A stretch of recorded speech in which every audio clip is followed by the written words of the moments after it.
With just 2 days until the New Hampshire primary, a new poll shows Donald Trump continues to dominate among Republican voters in New Hampshire. That poll also shows that there is no clear candidate when it comes to second place. 4 candidates are in a virtual tie. Second, John Kasich, Marco Rubio, Jeb Bush, and Ted Cruz are battling it out to be the runner-up. And last night, in the final debate before the New Hampshire primary, the candidates took their fight to the stage. I like Marco Rubio, and he's a smart person and a good guy, but he simply does not have the experience to be president of the United States and make these decisions. We've watched it happen, everybody. For the last 7 years, the people of New Hampshire are smart. Do not make the same mistake again. I think the experience is not just what you did, but how it worked out. Under Chris Christie's governorship of New Jersey, they've been downgraded 9 times in their credit rating. This country already has a debt problem. We don't need to add to it by electing someone who has experience at running up and destroying the credit rating of his state. But I would add this: let's dispel with this fiction that Barack Obama doesn't know what he's doing. He knows exactly what he's doing.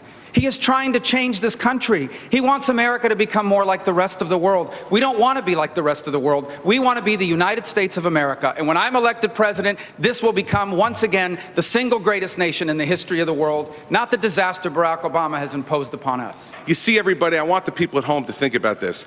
That's what Washington, D.C. does. The drive-by shot at the beginning with incorrect and incomplete information, and then the memorized 25-second speech that is exactly what his advisors gave him.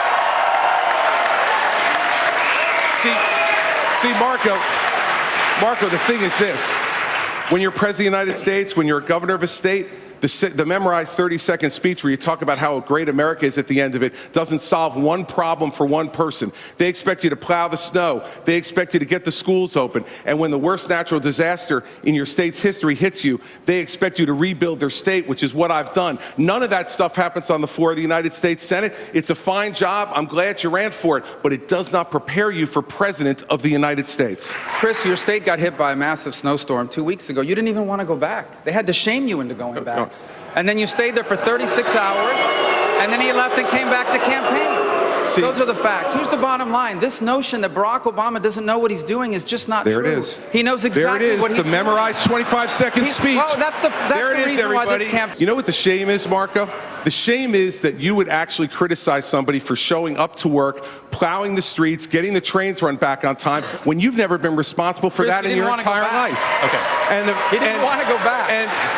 And the fact is, I went back, it got done, and here's something. You didn't want to go back. I went back. Oh, so wait a second. Is now one of the skills you get as a United States Senator ESP also?